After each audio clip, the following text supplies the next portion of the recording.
I'd now like to introduce the valedictorian for the graduating class of 2013. With a cumulative grade point average of 96.52, I present you Miss K-Bey Gilbert.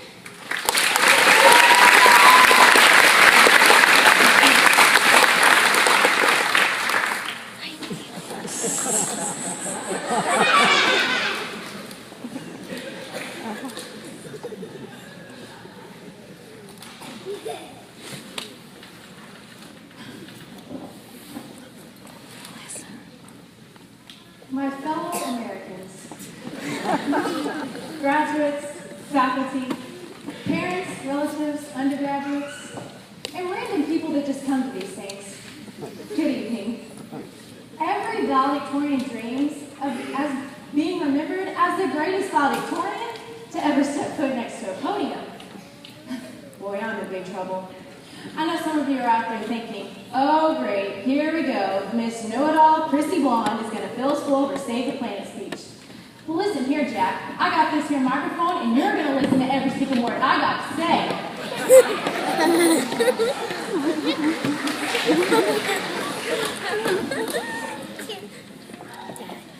Now, before settling on tonight's speech, I first thought of a few approaches to take. Here's some examples. First, I like to call this the Torres approach. So, yeah, thanks for all the support and all that stuff y'all done learned us and the food and, oh yeah, Aunt May, that card with all the cash. Yeah, that was sweet. Another one was the I can't believe it's over approach. I want to thank my family and my friends for always being there for me. And just all the love and Miss Meissner and Miss Potts, you're so great. And Mr. Booth, remember that one day when you canceled school and it just rained all day? That was so cool. But I figured that had already been done. So I considered taking a more personal route. So you're probably thinking that you're going to go out there, grab the world by the tail, and wrap it around, pull it down, and put it in your pocket. Well, I'm here to tell you, you're probably going to find out as you go out there that you're not going to amount to jack squat. But then it hit me. Wait, I'm not a very good motivational speaker. So guys, I'm going to take a more simple approach to tonight's speech and tell you I have nothing to offer you that's going to make you more successful out there than what we learned 13 years ago in kindergarten. Yeah, that's right, people. Wisdom isn't found at the top of the graduate school mountain, but it was what we learned in that kindergarten sandbox. Here, let me take you back there. Remember, it was share everything. Play fair. Don't hit people. Put things back where you found them. Did you remember to flush? Clean up your own mess. Hey, say you're sorry when you hurt somebody. Yeah, you guys remember those things, don't you?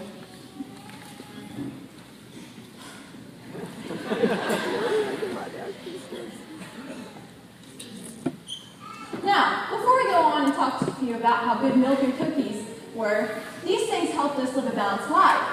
It taught us to learn some, think some, draw, paint, sing, dance, play, and work a little every day. And that was okay, because you got to take a nap every afternoon.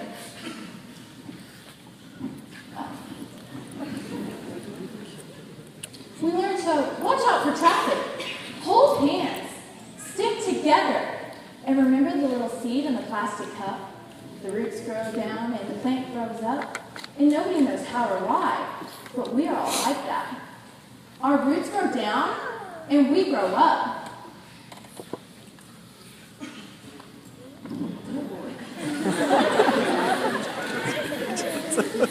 Hey, and remember the book Dick and Jane? And learning the biggest word of all? Look. Everything we need to know is out there somewhere. The golden rule, love, basic sanitation, ecology, politics, and sane living. Now you remember, don't you?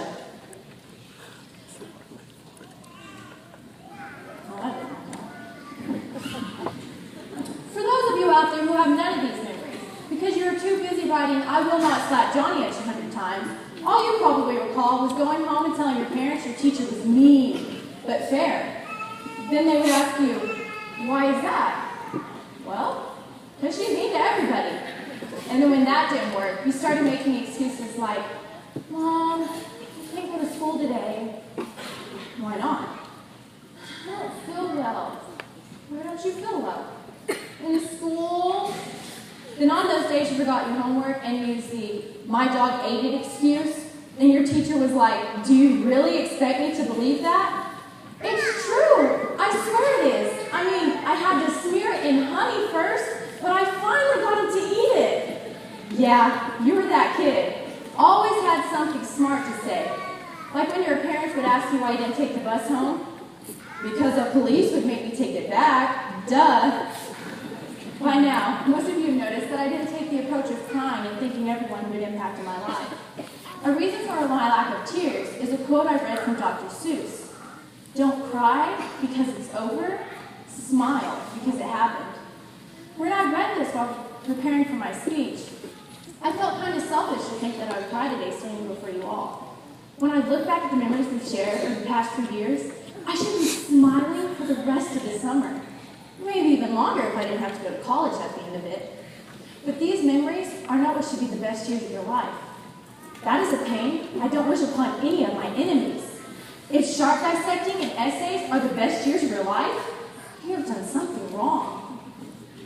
Now, to my graduating class of 2013, we are what some have called the greatest generation. Not many, but some. Well, so far just me. And I'm... God. And I'm counting on you to not make me look like an idiot by saying it. So be great. No pressure. Now to everyone. Think about how much better our world would be if we had warm cookies and cold milk every afternoon. And then, of course, lay down with our blankets for a nap. Or if our nation had the basic policy of always putting things back where we found them and clean up our own messes. It's still true, no matter how old, when you go out there, it's always best to stick together. I would also like to thank a few people who have supported me these past few years. I love being able to wear a tipped and tied uniform and represent such a wonderful community and play with some of the greatest teammates an athlete could ask for. I always tried to be a team player, and I always tried to win and make my family and community proud. I always tried to be a team player and treat my opponents with respect as well as the game itself. I would like to thank my teammates. You girls were the best, and I love each and every one of you. And I loved having you by my side in every game I played. I'd also like to thank the fans, Booster Club, teachers, family, church family, and most importantly, the one who put me where I am today, God. Breathe. Breathe in the air.